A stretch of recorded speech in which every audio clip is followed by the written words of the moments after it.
అనగనగా అందమైన ఊరు. ఆ ఊరి పేరు రామాపురం. ఆ ఊరిలో ఒక అమాయకపు బ్రాహ్మణుడు ఉండేవాడు. ఎంత అమాయకుడంటే ఎదుటివారు ఏం చెప్పినా కూడా నిజమని నమ్ముతాడు.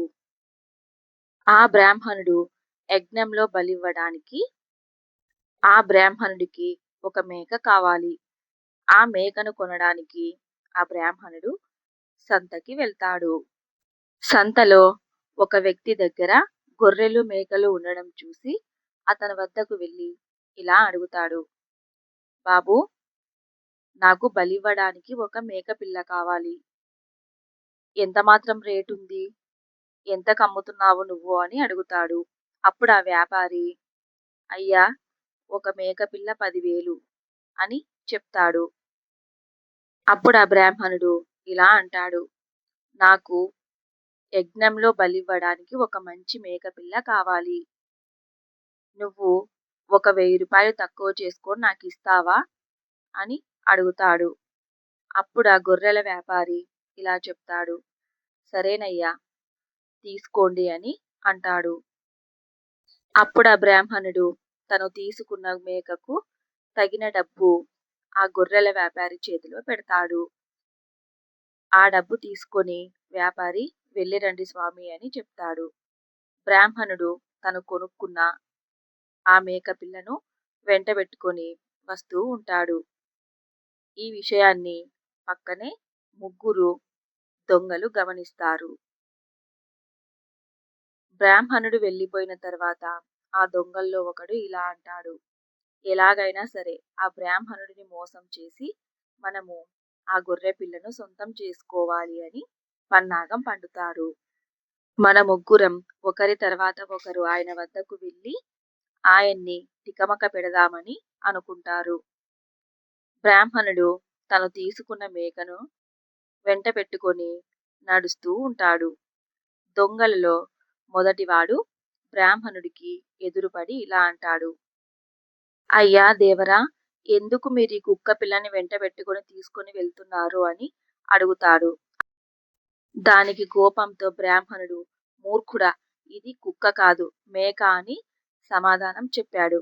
ఇట్లా నీ కళ్ళకు ఆ మేక పిల్ల కుక్కలా కనిపిస్తుందా సుంఠ అని గట్టిగా గంభీరంగా వాదించి మళ్ళీ ఆ మేక పిల్లను వెంట పెట్టుకొని తన దారిన తను నడుస్తూ వెళ్ళిపోయాడు.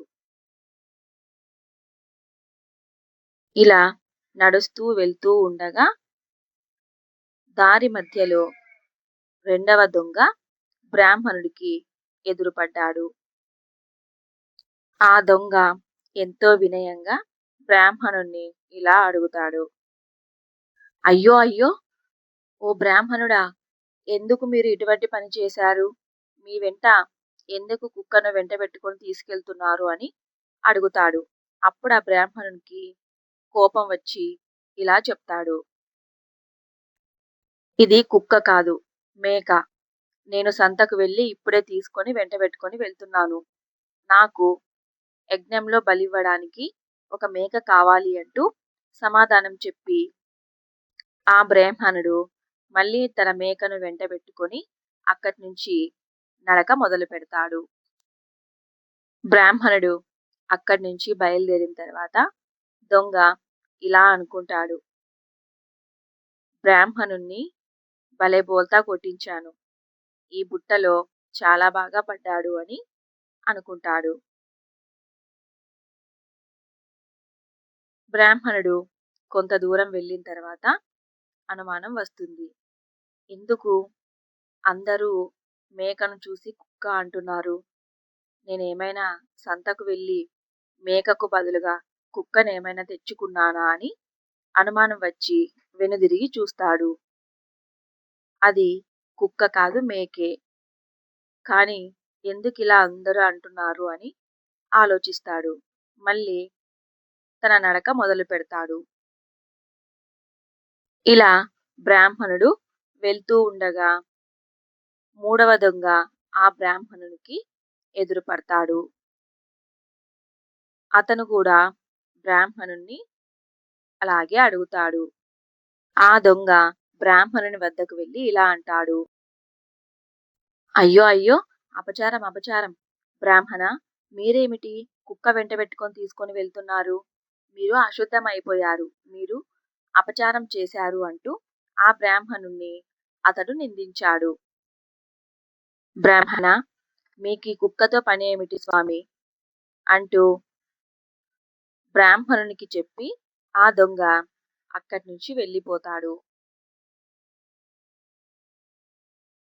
దొంగ అక్కడి నుంచి వెళ్ళిపోగానే బ్రాహ్మణుడు ఆలోచనలో పడ్డాడు. అదేమిటి, అందరూ మేకను చూసి కుక్క కుక్క అంటున్నారు అంటే ఇది నిజంగా కుక్కే అయుంటది. నేను మైలు పడ్డాను, వెంటనే ఇంటికి వెళ్ళి శుద్ధి స్నానం చెయ్యాలి అంటూ బ్రాహ్మణుడు అక్కడి నుంచి బయలుదేరతాడు. ఆ మేక పిల్లను అక్కడే వదిలేసి ఇంటికి వెళ్ళిపోతాడు. బ్రాహ్మణుడు అక్కడి నుంచి వెళ్ళిపోగానే దొంగలు ముగ్గురు మూడు దిక్కుల నుంచి ఆ మేకపిల్ల దగ్గరికి వస్తారు. ఆ దొంగలు ఇలా అనుకుంటున్నారు, బ్రాహ్మణుణ్ణి భలే బోల్తా కొట్టించాం, ఇంత అమాయకుడైన బ్రాహ్మణుడేంట్రా అని నవ్వుకొని ఆ మేకపిల్లను తీసుకొని ఆ ముగ్గురు దొంగలు అక్కడి నుంచి వెళ్ళిపోతారు. ఆ మేకపిల్లను పన్నాగం పన్ని బ్రాహ్మణుని నుంచి ఆ దొంగలు సొంతం చేసుకున్నారు.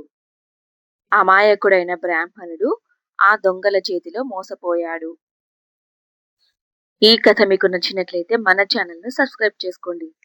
ఇలాంటి మంచి కథలు మనమందరం కలిసి మరెన్నో తెలుసుకుందాం. Thank you for the watching.